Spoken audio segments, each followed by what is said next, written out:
창세기 29장 1절로 18절까지 말씀.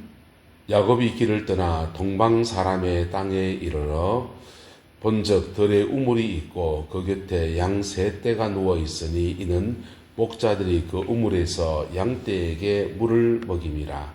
큰 돌로 우물 아기를 덮었다가 모든 떼가 모이면 그들이 우물 아기에서 돌을 옮기고 그 양떼에게 물을 먹이고는 우물 아기 그 자리에 또다시 그 돌을 덮더라. 야곱이 그들에게 이르되 내 형제 어디서 왔느냐? 그들이 이르되 하란에서 왔노라. 야곱이 그들에게 이르되 너희가 나홀의 손자 라반을 아느냐? 그들이 이르되 아노라. 야곱이 그들에게 이르되 그가 평안하냐? 이르되 평안하니라. 그의 딸 라헬이 지금 양을 몰고 오느니라. 야곱이 이르되 해가 아직 높은즉 가축 모일 때가 아니니 양에게 물을 먹이고 가서 풀을 뜯게 하라. 그들이 이르되 우리가 그리하지 못하겠노라. 때가 다 모이고 목자들이 우물 아기에서 돌을 옮겨야 우리가 양에게 물을 먹이느니라. 야곱이 그들과 말하는 동안에 라헬이 그의 아버지의 양과 함께 오니 그가 그의 양들을 치고 있었기 때문이라.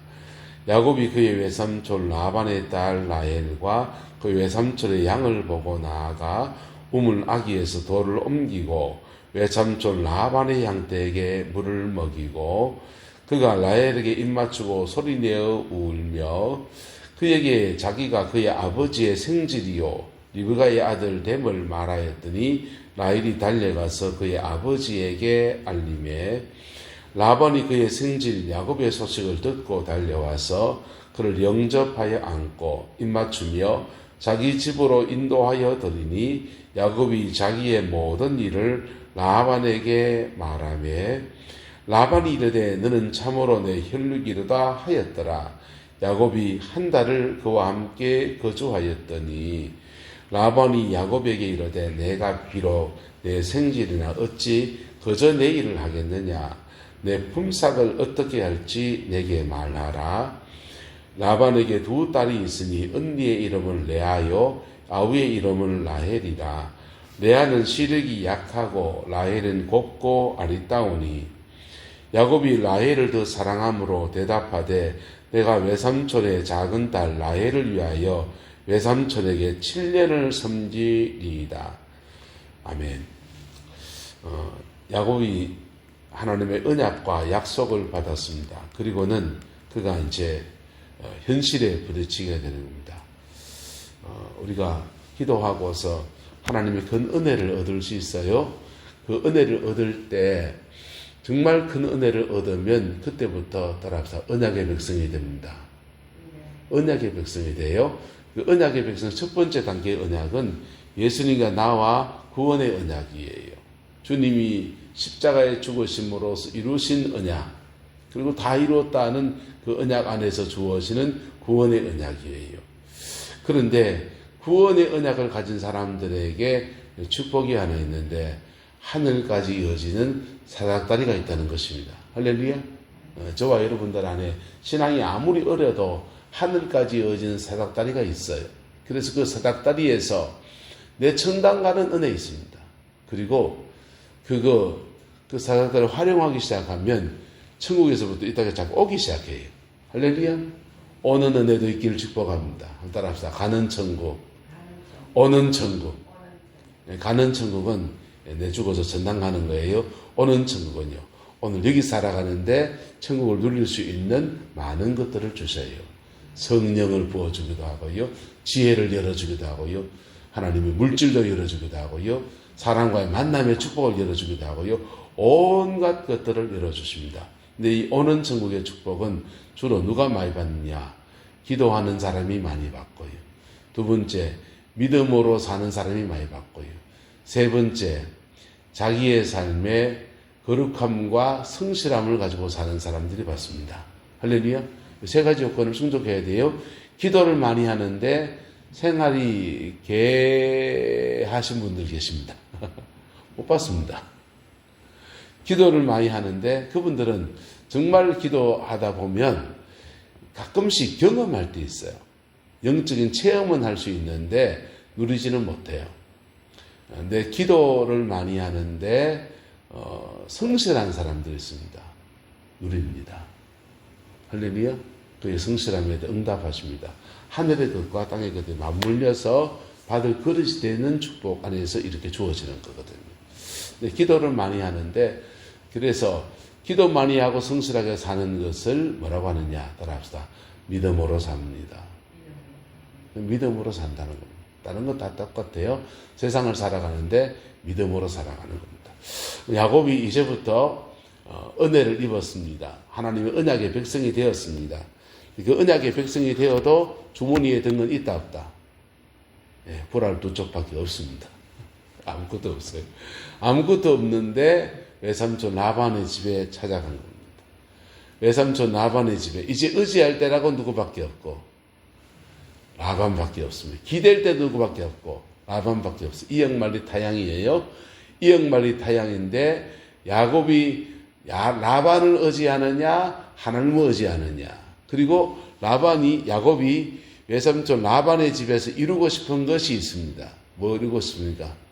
보랄도 조금 가졌으니까 장가 가려고 왔으니까 장가 가야 되는 거죠. 장가 가는 것과 가정을 이루어서 자기 나름의 인생을 살아내는 것. 그래서 기회와 여건이 되면 아버지 집에 돌아가는 겁니다. 왜냐하면 아버지 집에는 그가 추억의 금수저입니다. 아버지가 돈이 많습니다. 할아버지 때 집에 길리고 함께 일하는 종이 318명이 있으니까 여러분 318명 그 노복을 거느린 그 대가집 집안입니다. 만석군, 천석군, 몇만석군입니다. 우리나라 말로 하면 그 만석군 집안의 유산을 아버지가 독자였기 때문에 다 받았고, 그리고 유산을 자기가 장자권을 가졌으니 2배를 받아야 되고, 그리고 아버지의 축복도 다 받았으니 돌아가면 그냥 막 띵가띵가합니다. 돌아가기만 하면 됩니다. 뭐만 하고서 장가만 가고 돌아가기만 하면 그냥 띵가띵가니까 야곱은 어떻게 하든지 라반의 집에서 이렇게 붙어있는 과정에서 장가가고 형님의 그 분노가 누그려 떨어지는 그 타이밍만 주어지면 그저 돌아가면 돼요. 그게 야곱의 소망입니다. 그래서 야곱이 기댈 때라고는 라반밖에 없으니 사람들을 만날 때 말하면 동방 사람의 땅에 이르러서 말하기를 우물 곁에 쌍떼가 모이는 자리에 모여서 말합니다. 어디서 왔느냐 하니까 하란에서 왔다. 아이쿠 잘됐네. 하나님이 외삼촌 사는 데인데 너희가 나홀의 손자 라반을 아느냐? 그들이 이르되 뭐하다? 아노라. 안다. 그러니까 됐구나. 평안하냐? 평안하니라. 그의 딸 라헬이 지금 라헬이 외삼촌단 라헬이면 자기한테 사촌이잖아요. 이종 사촌이잖아요. 이종 사촌이 온다니까 와 됐다 이제 살 길이 열렸다는 거예요. 그래서 기댈 때 열렸고 살 때 열렸고, 그리고 기간을 잘 보내서 고향 땅으로 돌아가기만 하면 다시 금수저입니다. 사람이 참 희한해요. 제 군에 있을 때 군대에 처음 갔더니 이제 그 보병으로 들어갔습니다. 백골 부대를 들어갔어요. 백골 부대 갔더니 얼마나 굿다도 심하고 때리기도 많이 때리는지 군기가 바짝 들었습니다. 내무반에 퍼쩍 있는데 이렇게 부대 안에서 취사장에 전시가 되면 취사병은 6명이 좀 450명분 취사를 해야 되고 그래요. 보병이 더 소중합니다. 근데 평상시에는 취사장 일은 고되고 그 내무반에서 보병들은 좀 한가지거든요. 그래서 전시가 아니기 때문에 평상시니까 내부만에서 취사장에서 각 중대별로 한 명씩 파송을 받았습니다. 취사장 파견 인력을 구한다는 겁니다. 거기에 들어가면 제대할 때까지 밥하는 겁니다. 그래서 누가 갈 사람 없나 묻는 거 아니거든요. 군대에서는 너 가 이러거든요. 그래서 내위의 스님이 예, 그 갔습니다. 그리고는 그분이 이제 갔다가 그 치사장 가면 제일 처음엔 식판 닦기부터 시작합니다. 식판 닦기 하면서 칼질을 배워요. 칼질하는 거, 칼이 위험하니까 칼을 다루는 법을 배웁니다. 칼 다루는 걸 배우다가 손을 베인 겁니다. 배우는 과정에. 이놈은 약삭 빠르게 깨알바지만 하더만 힘도 못 써. 말이야. 손만 베이고. 너가 중대에, 그래, 그런 놈 보내가 되겠나? 그래가지고는 너희 군대 중에서 힘센 놈 좀 보내봐라. 우직하게 열심히 할 놈 좀 보내봐라. 그리고 얼떨결에 너 가. 이래가지고 제가 지사장에 들어갔습니다. 지사장 들어가니까 칼질하는 거 배웠어요. 어떻게 그 450명의 무를 쓰는데 손 안 베이고 베는가. 그냥 기계 좀 다다다다다다다. 매일 450명의 무 선다 생각해봐요. 이틀에 한 번 김치 매일 담아봐요. 그냥 그리고 간 못 맞추면 두들겨 맞습니다. 새벽에 자고 일어나가지고 멍할 때 입맛 없잖아요. 그때 간 맞추는 게 제일 어려워요. 새벽에 부시시 일어나가지고 국간 맞춰야 되거든. 근데 그 간 맞춰야 되고, 그래서, 근데 군대 음식이 그게 있습니다. 기름기 별로 없습니다. 식용유 잘 안 주거든요. 그리고 마늘, 생강, 멸치, 뭐 이런 거, 다시를 많이 넣어야 되는데, 그런 거 잘 안 줍니다. 잘 안 주고, 줘도 위에 부대 잘라 먹어요. 그리고 많이 줘도 치사병대 안 합니다. 멸치를 그 똥을 다 따가지고 막 그래 해갖고 하기가 쉽지 않잖아요. 근데 그걸 뭐 그렇다고 많이 넣어가지고 후 우려가지고 그냥 푹 우리지 않고 살짝 끓여내야지 쓴맛이 안 나잖아요. 근데 이놈의 멸치를 주는 거 우리끼리 남아있을 때 간식으로 고추장을 찍어 먹고 있잖아요. 멸치 똥 따면서 고추장에 찍어 먹고 반은 먹고 반은 남고, 근데 많이 넣는다고 태나고 뭐 적게 넣는다고 태가 나지도 않아요. 어차피 적은 양이에요. 그거 국물 제대로 내려면 많은 양을 넣어서 푹 안 하고 살짝 끓여내서 데쳐내고 쓴맛이 안 되길 때까지만 하고 건져내야 되는데, 뭐 그래봐야 태 안 나니까 그만큼 전들망이 안 되니까 3마리 4마리 못 넣고 그럽니다. 무슨 국물이 나겠습니까? 근데 그래서 음식을 맛있게 하는 법을 잘 배우지 못해요. 근데 저는 다행히 조림 담당이었습니다. 조림찌개, 튀김 이 담당이었어요. 일식삼찬이니까 그 중에서 먹을 만한 찌개나 조림 같은 게 한 번씩 들어가거든요. 그래서 돼지고기 조림, 잡채, 그 다음에 튀김 이런 거 하는데 그 중에 제일 골치 아픈 게 정어리 조림입니다. 정어리 쪼매난 손톱만한 손가락만한 정어리가 박스채로 냉동석으로 막 들어오는데 그걸 녹여가지고요. 그거를 머리치고 꼬리치고 비늘 벗기가 그 이만치 쌓여있는 10박스로 어째 그걸 다 합니까? 그러니까 이게 제대로 덜 씻겨진 정어리가 들어가서 익혀지는데 찜을 할 수 있는 솥도 아니에요. 그 잘못 찜하다가는 그거 밑에는 타고 위에는 그거 돼요. 생거 나가요.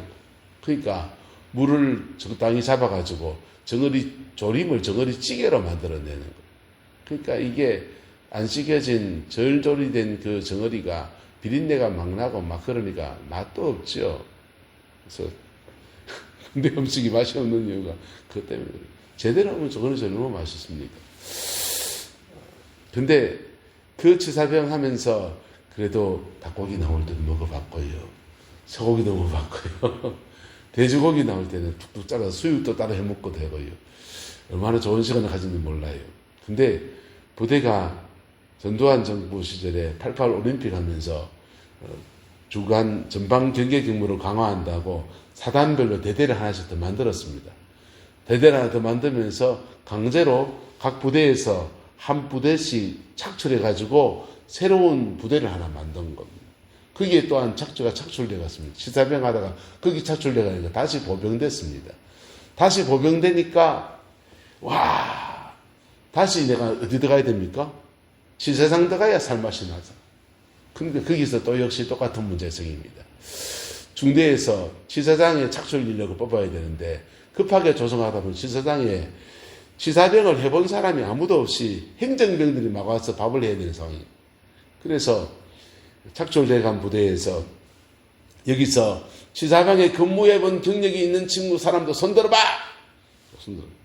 몇 년 전에서 2년 했습니다. 저리가. 그래서 그거 할 때 나도 저기 뽑혀가면 꽃노래 좀 부를 텐데 지사장에서 마지막까지 제대했어요. 여러분 우리 마음에 그런 마음이 왜 없습니까? 금수저로 살던 사람이 갑자기 흙수저가 됐는데 꿈에 바라는 것은 뭡니까? 돌아가서 그 흙수저에 돌아가는 겁니다. 근데 야곱이 라반의 집에 툭 떨어졌는데 흙수저가 됐습니다. 돌아갈 수 있는 키는 장가가는 거고, 장가가서 아버지 엄마 살아계신 동안에 그 눈에 드는 자매를 데리고 가야 점수 딸 수 있고, 그래 점수 따고 나면 그 형님에게 빼앗겼던 모든 것을 되찾을 수 있다. 그게 야곱이 가지고 온 공식이에요. 이 공식이 산산이 깨집니다. 산산이 깨집니다. 세상은 넉넉하지가 않거든요. 하나님의 승리도 그렇게 우리에게 쉽게 그렇지 않거든요. 근데 야곱에게 누가 함께 하느냐? 한달 합사 하늘까지 이어지는 사다리가 함께 합니다. 이거 하나 믿고 가는 거예요. 할렐루야. 이 세속의 삶을 살아가면서 믿음으로 걷는 것이 쉬운 게 아니에요. 기도를 많이 하는 사람들은 일시적으로 하나님의 은혜의 영광스러운 것을 누릴 수 있지만은 성실과 거룩이 빠져버리게 되면 이 땅의 삶을 누릴 수 없어요. 근데 이 두 가지 합치면요, 믿음으로 사는 사람입니다. 여러분 그 은혜가 있길 축복합니다. 믿음으로 사는 사람들은 고비고비마다 하나님께서 하늘까지 이어지는 사닥다리의 은혜 아래에서 자꾸 바꾸어주는 은혜를 주세요. 역전의 은혜를 주십니다. 전화위복의 은혜를 주십니다. 안 될 것 같은데 되게 하시고, 무너질 것 같은데 일어서게 하시고, 속을 것 같은데 속지 않게 하시고, 양보할 것 같은데 다 치하에 있고, 그게 믿음으로 살아가는 사람들에게 주어지는 하나님의 은혜입니다. 그것을 표현한 찬송이 하나 있습니다. 할 수 있다 하신 이는, 할 수 있다 하신 이는 나의 능력 주 하나님, 어심 말라 하시고 물길 위를 걸어라 하시네. 이거 보면은요, 뒷부분에 사랑만이, 믿음만이, 기도만이 이렇게 나갑니다. 그거 가지고 무리를 걸어야 되는 거예요. 그때 하나님의 역사하심이 일어나는 겁니다. 할렐루야. 야곱이 만약에 그 베델 광야에서 만난 그 강렬한 체험 붙드는 것을 이거면 다 되지 하면서 막 그러면 신비주의자밖에 안 될 거예요. 근데 그는 29장부터 해서 그의 삶을 치열하게 살아야 됐습니다. 살아가는 중에 세상의 언약은 속기도 하고 속이기도 하고 무너지기도 하고 깨지기도 하는데 그 끝을 이끌어 가시는 이가 하나님이시고 고비고비마다 하늘까지 이어진 사다리가 계속 역사하는 것을 경험해 가면서 그는 믿음으로 사는 것들을 배워갑니다. 그걸 잘 배워서 그럼 배우고 난 뒤에는 적용하며 살아가는, 그때부터 적용하며 살아갈 때부터 그의 가난이 열려지는 것입니다. 할렐루야. 저희도 혹독하게 배웠습니다. 믿음으로 사는 법을 혹독히 배웠습니다. 기도 많이 하는 생활도 배웠고요. 기도 많이 하는 사람들이 세상 속에 생활 속에서 엉망진창 와장창 넘어지는 것도 다 봤습니다. 그리고 목회 안에서 믿음으로 살아가는 것이 무엇인지를 구룡포에서 배웠어요. 그리고 오늘 저희는 내남에서 그걸 적용해서 살아가려고 해요. 고비고비마다 이끌어 가신 하나님, 하늘까지 이어지는 사다다리 그것 붙들고 믿음으로 살아갑니다. 그 여정 안에서 함께 하늘의 복과 은혜를 더불어 누리는 은혜가 있게 되기를 주의 이름으로 축원합니다. 기도하겠습니다. 좋으신 아버지 하나님, 야곱이 속기도 하고 또 속이기도 해야 되는 세상사의 깜빡함 속에 던져졌습니다. 그러나 임마누엘의 하나님, 언제나 함께 하신다는 그 하나님이 야곱과 함께함을 봅니다. 주님, 오늘 우리와도 함께 하시는 주님의 은혜를 찬양합니다. 나라가 수선합니다. 주님, 대통령이 양치기 소년 같은 일을 해서 모든 국민들을 참 불안하게 합니다. 이 일이 하나님의 선한 손길 안에 아름답게 마무리되어지게 하시고 새로운 민족의 역사가 풀어지게 우리 하나님 주장하여 주옵소서. 여호와께서 온전한 은혜와 사랑으로 함께해 주시기 원합니다. 예수님의 이름으로 축복하며 기도드리옵나이다. 아멘.